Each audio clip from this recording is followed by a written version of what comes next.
In 2004, while most of the tech world was obsessing over social networks and search engines, a Stanford engineering graduate named David Baszucki was quietly working on something entirely different. He wasn't trying to connect college students or organize the world's information.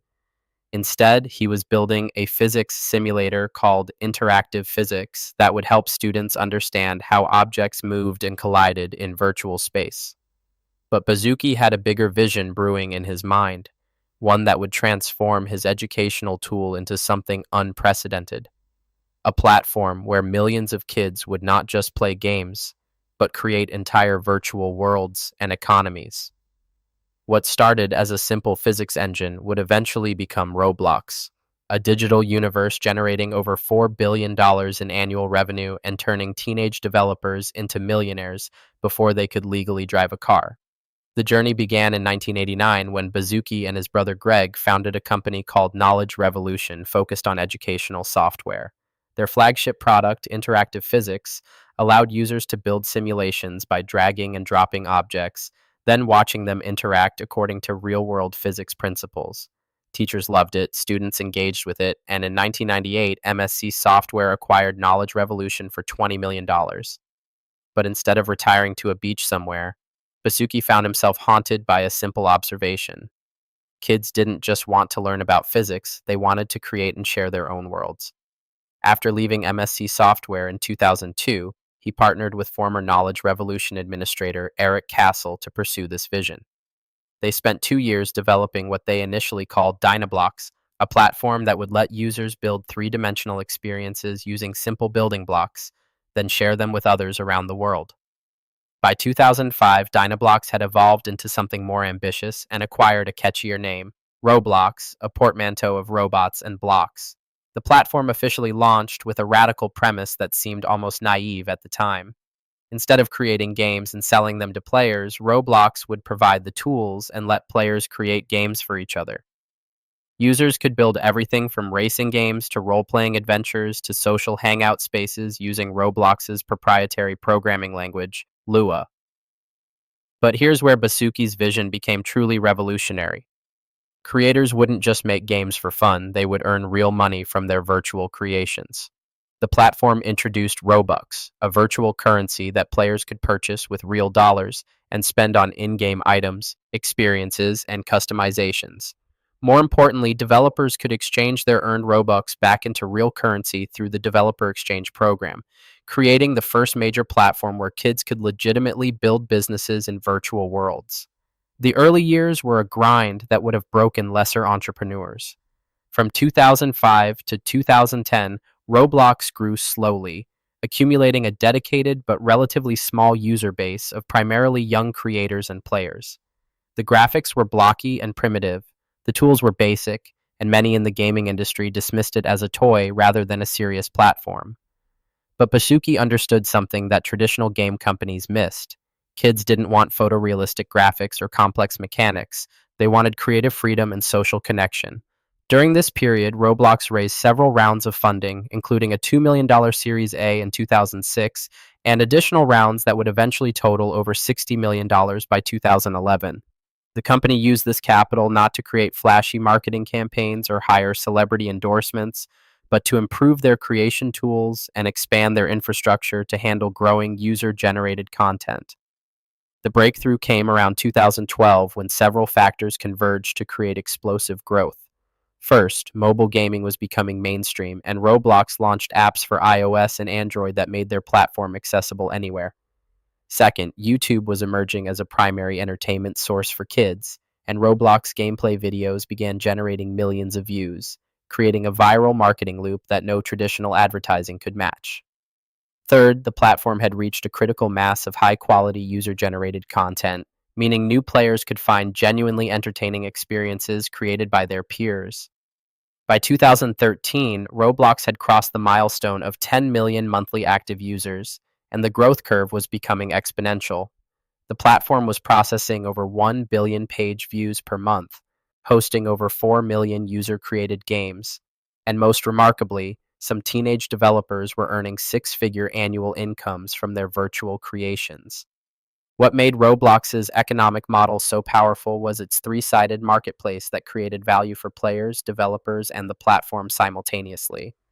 Players could enjoy thousands of free games while spending money on virtual items that enhance their experience and social status. Developers could build audiences and generate real income by creating engaging content and virtual goods. Roblox itself took a percentage of all transactions while providing the infrastructure, tools, and safety systems that made the entire ecosystem possible. By 2016, the platform was hosting over 15 million user created games and had paid out over $30 million to its developer community. Some individual creators were earning over $50,000 per month, with the top developers building actual companies around their Roblox creations and hiring teams to help manage their virtual empires. The pandemic years of 2020 and 2021 transformed Roblox from a successful gaming platform into a cultural phenomenon that redefined how we think about virtual worlds and digital economies. As kids around the world were stuck at home, Roblox became their primary social space, digital playground, and creative outlet all rolled into one. Monthly active users exploded from 100 million in 2019 to over 200 million by 2021. Even more staggering was the engagement. Users were spending over 40 billion hours per year on the platform, averaging over 2.5 hours per daily active user. The economic impact was equally dramatic, with Roblox paying out over $500 million to developers in 2021 alone. Individual success stories became the stuff of internet legend. Alex Balfans, a high school student who co-created the game Jailbreak, earned millions of dollars before graduating. The Hemmings twins, who created the fashion game Royale High while still teenagers, built a virtual empire generating over $10 million in annual revenue. The numbers behind Roblox's 2021 public offering revealed the true scale of what Baszucki had built. The company went public through a direct listing in March 2021 with a valuation of nearly $40 billion, making it more valuable than many traditional entertainment companies. Annual revenue had grown to nearly $2 billion, with over 90% coming from virtual currency sales. The platform was hosting over 24 million experiences created by over 8 million developers, with the top 1,000 developers earning an average of over $100,000 each. Perhaps most remarkably, over half of American kids under 16 were active Roblox users, meaning Baszucki had essentially created a parallel digital economy where an entire generation was learning entrepreneurship, programming, and business skills while having fun. But Roblox's impact extended far beyond gaming into education, social interaction, and virtual commerce in ways that presaged the modern metaverse concept. Major brands like Nike, Gucci, and 21 Pilots began hosting events and selling virtual goods on the platform, recognizing that reaching young consumers increasingly meant entering virtual worlds.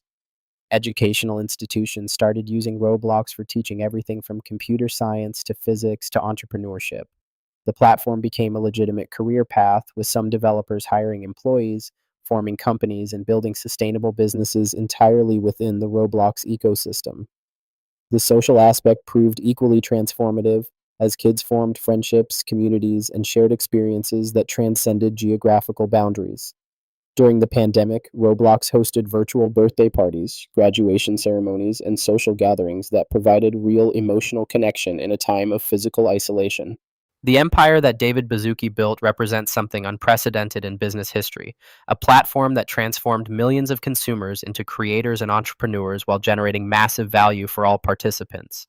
From its humble origins as an educational physics simulator to its position as a $40 billion metaverse platform, Roblox proved that the future of entertainment wouldn't be about consuming content created by large studios, but about empowering users to create, share, and monetize their own virtual worlds.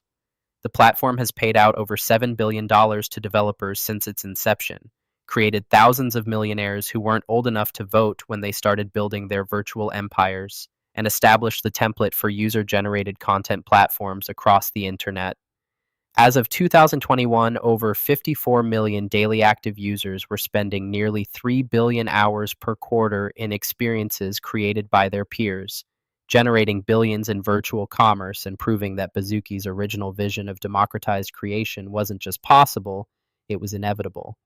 Today, as every major tech company races to build their own version of the metaverse, They're all chasing the model that a former physics teacher quietly perfected over 17 years of patient empire building, one block at a time.